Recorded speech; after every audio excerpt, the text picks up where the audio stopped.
ఓం శ్రీ గురుభ్యో నమః. కంచిలోని బంగారు బల్లి కథ. ఏ కథ అయినా సరే కంచికి వెళ్ళాల్సిందే అంటారు. కథ కంచికి మనం ఇంటికి అంటూ ఉంటాం కదా, కథ చివర అదనమాట.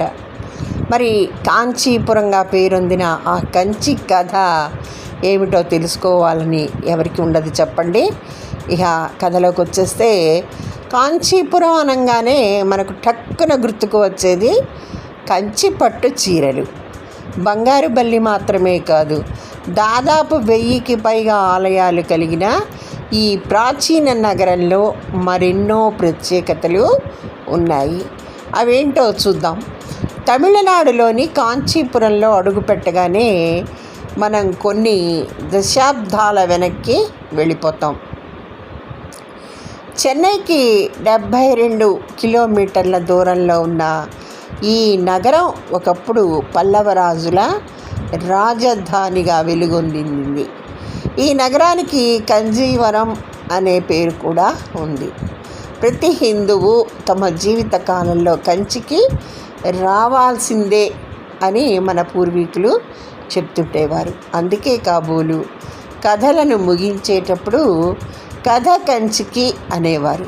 మన పురాణాల ప్రకారం 7 పవిత్ర ప్రదేశాలలో ఒకటిగా పేరొందిన కంచిలో ఉన్న ముఖ్య ఆలయాలను పంచభూత స్థలాలు అని అంటారు. ఈ నగరంలో ఎక్కడ చూసినా శివుడు, విష్ణు ఆలయాలు కనిపిస్తాయి. ముఖ్యంగా అష్టాదశ శక్తి పీఠాల్లో ఒకటిగా వెలుగొందుతున్న కామాక్షిదేవి ఆలయం కూడా కాంచీపురంలోనే కొలువై ఉంది. ఇక్కడ ఏకాంబరేశ్వర ఆలయం, దేవరాజస్వామి ఆలయం, కైలాసనాథర్ ఆలయాలు కూడా సందర్శించదగినవి. కా అంటే సరస్వతి రూపం, మా అంటే లక్ష్మీదేవి రూపం, అక్షి అంటే కన్ను అని అర్థం. అంటే సరస్వతి లక్ష్మిగా 2 కన్నులుగా కనిపిస్తుందని అర్థం. అలాగే కంచికి ఆ పేరు రావడం వెనుక మరో అర్థం కూడా ప్రాచుర్యంలో ఉంది. కా అంటే అని, అదే ఆ ప్రాంతానికి కంచి అనే పేరు వచ్చిందంటారు. ఏకాంబరేశ్వర, కైలాసనాథ్ ఆలయాల శిల్ప శైలి పర్యాటకులను ఆశ్చర్యచకితులను చేస్తుంది. ఏకాంబరేశ్వర ఆలయంలో శివుడిని పంచభూతాల్లో ఒకటైన భూమిగా పూజిస్తారు. 20 ఎకరాల్లో విస్తరించిన ఈ ఆలయంలోని దక్షిణ గోపురం ఎత్తు 58.5 మీటర్లు. ఈ ఆలయానికి మొత్తం 11 అంతస్తుల ఎత్తైన గోపురాలు వైకుంఠ వరదరాజస్వామి ఆలయం సైతం యాత్రికులను విశేషంగా ఆకట్టుకుంటాయి. కంచి వెళ్ళినప్పుడు మీరు తప్పకుండా పై ఆలయాలనే కాదు, కంచి వస్త్రాలంతగల్ పక్షుల అభయారణ్యం, యలగిరి హిల్స్, శ్రీ పెరుంబదర్ కంచిపీఠం తదితర ప్రాంతాలను తప్పకుండా దర్శించండి.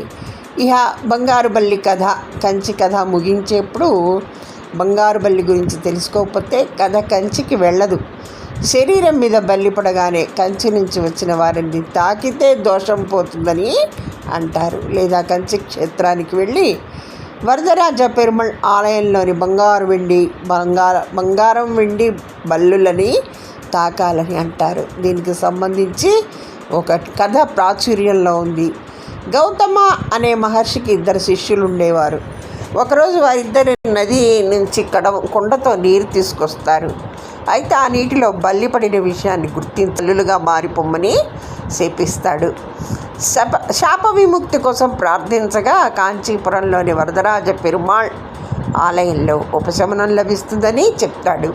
దీంతో పెరుమాళ్ ఆలయంలో స్వామిని ప్రార్థించిన కొన్నాళ్లకు వారికి మోక్షం లభిస్తుంది.